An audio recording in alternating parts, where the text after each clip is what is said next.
So आज हामी लोकसेवामा generally सोधिराख्ने आइक्यूबाट number series अन्तर्गत टाइप 1 मा पर्ने क्वेसनहरू सल्भ गर्दैछौँ र यसमा चाहिँ कमन डिफरेन्सको बेसिक प्रिन्सिपल युज हुन्छ। फर एक्जाम्पल जस्तै यो क्वेसनमा हेर्न सक्छौँ। फर्स्टमा सिरिजको प्याटर्नलाई अब्जर्भ गर्ने। यहाँ के छ, दुईटा नम्बर रिपिट भइरहेछ र रिपिट हुँदाखेरि यिनीहरूको डिफरेन्स कति छ, 13। यसको पनि 13। र यहाँ पनि के हुन्छ, -13 गर्नु पर्यो। अब -13 27 - 13 गर्दाखेरि 14। सो यसको एन्सर 14 हुन जान्छ।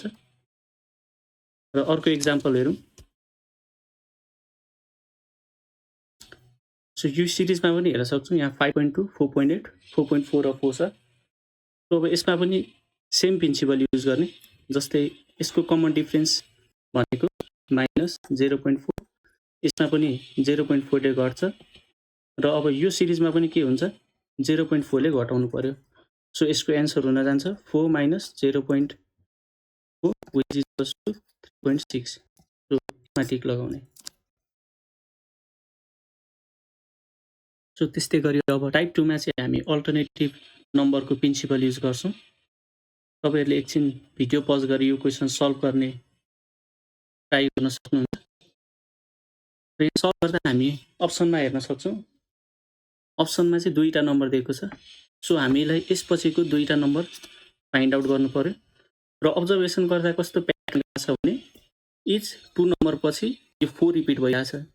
सो इच 2 नम्बर पछि 4 रिपिट भइरहेछ भने चाहिँ यो 4 पछि अब 1 र 2 लाई छोडेर हामीले यहाँ 4 लेख्नु पर्यो।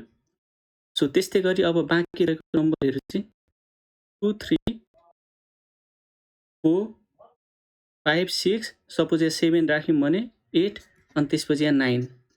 सो अरू नम्बर चाहिँ हाम्रो सिरियलली नै गइरहेछ। त्यही भएर यसको अप्सन चाहिँ अप्सन नम्बर 4 9 र 4 हुन्छ।